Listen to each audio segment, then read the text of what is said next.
जी को मैं इनवाइट करता हूँ।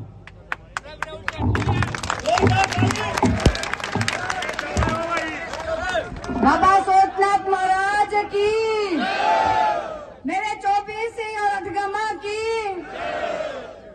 आज मैं मलके और 24 सिंह के और अधगमा से मेरे परिवार यहाँ पे आए हुए हैं और आज वो कोई भाषण सुनने नहीं आए, आज वो अपना दर्द लेके इकट्ठे हुए हैं। क्योंकि मैं पिछले 3 दिन से सुन रही हूँ, देख रही हूँ, मिल रही हूँ, जितनी बार हमें टिकट मिली उसकी खुशी इतनी थी जितना गम आज मेरे परिवार के लोगों को है। और यही दर्द आप सब लोगों को इकट्ठा करके लेके आया है। और मैं आपको भरोसा दिलवाती हूँ, 2009 से आपके बीच में आपका बड़ा भाई, आपका बेटा, मेरा ऐसा मानना है, मेरा ऐसा महसूस करना है, एक चौकीदार की तरह लठ लेके इस महल में बैठ गया था। आज 15 साल हो गए तारी रुखाली करने लग रहे हैं।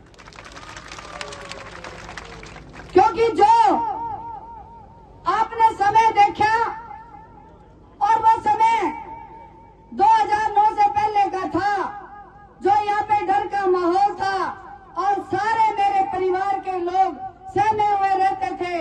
लेकिन आपने अपने भाई को अपने बीच में लेके आए, जिस ढंग से आप लेके आए उसी ढंग से मजबूती इन्होंने आपके बीच में 15 साल दिखा दिए। लेकिन अब राजनीतिक हालात बदले और मैं सबके सामने कहना चाहती हूँ, मैं खिलाड़ी थी, नौकरी करती थी और मैं आज शायद पिछले साल रिटायर होती, लेकिन 2009 की राजनीति के बाद मुझे अपनी नौकरी छोड़नी पड़ी।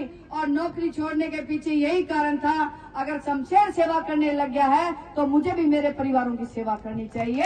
उसी का सोच के बीच में आपके बीच में आई मैं।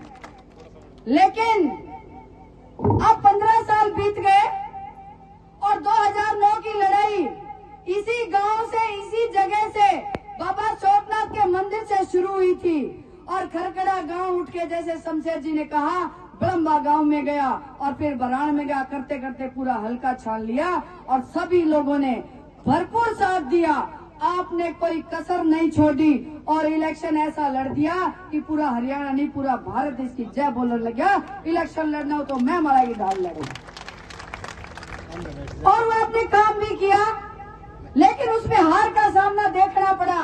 वो कोई मैं हार नहीं मानी, क्योंकि आपके बीच में आपका मजबूत भाई एक बैठ गया और ये 40,000 लोगों को भरोसा हो गया कि ये तारी सुननिया तारे बीच में बैठा है, आज दुख दर्द के लिए आपके बीच में बैठा है।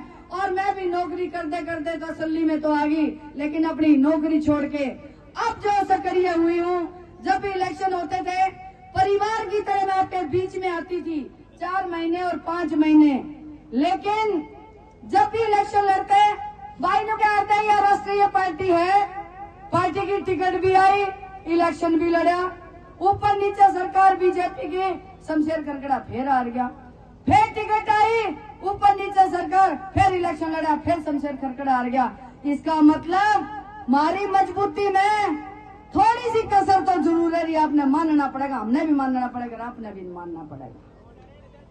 लेकिन अब समय फिर बदला है।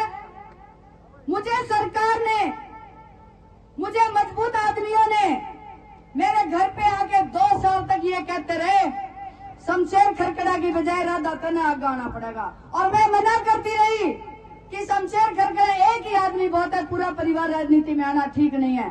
लेकिन मौजूदा आदमी, शायद मुझे नाम नहीं लेने चाहिए, 2 साल से कहते रहे कि आप आगे आओ, हम आपको टिकट देंगे और आपको इस बार विजयी बनाएंगे, आपकी जीत निश्चित है, क्योंकि आपका स्वभाव हर व्यक्ति जानता है। और वो दिन आया, मैंने उनके भरोसे पे उनकी बात भी मानी और मैंने कहा, अगर आप मेरे पे भरोसा जताती है, पार्टी भरोसा जताती है, तो मैं अपना पूरा करके दिखाऊंगी। पिछले 2 साल से आपने ही नहीं, हल्के ने नहीं, पूरा हरियाणा और देश ने मान लिया कि कोई महिला 90 हल्कों में से आदमी भी इतनी मेहनत नहीं कर सकता जितनी राधा ने कर दी, काम भी माना। मैंने अपना काम करा, मैंने अपना फर्ज निभाया, लेकिन उस फर्ज का बदला, उस काम का बदला आपके सामने है। और परिस्थितियां बदल गई, और एकदम अचानक मेरे ये 40,000 मेरे परिवार जो मेरे साथ जुड़े हुए हैं, मुझे भरोसा था कि पिछले 3 योजना से आप परिवार सारे जुड़े हुए हो।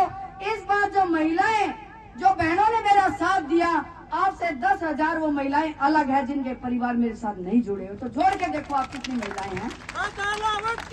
और पूरे लोगों को, चाहे वो कांग्रेस हो, चाहे भारतीय जनता पार्टी हो, चाहे पूरे देश की कोई भी अन्य पार्टी हो, सबको ये भरोसा हो गया।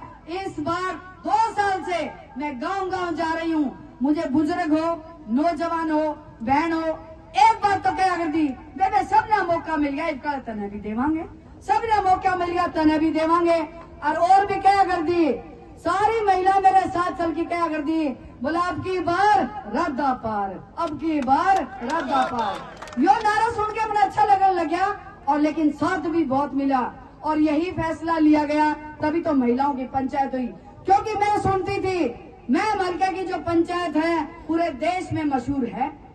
पंचायती लोग जो फैसला लेते हैं, आज तो हम मंदिर के प्रांगण में बैठे हैं, मंदिर में बोली गई बात और पंचायत में बोली गई बात कभी झूठ नहीं होती। बोलने वाले को मोहर लगानी पड़ती है और माननी पड़ती है वो बात। तो मैं महिलाओं की पंचायत बुलाई, तो हमने भी भाई पंचायत का सिस्टम देख रखा था।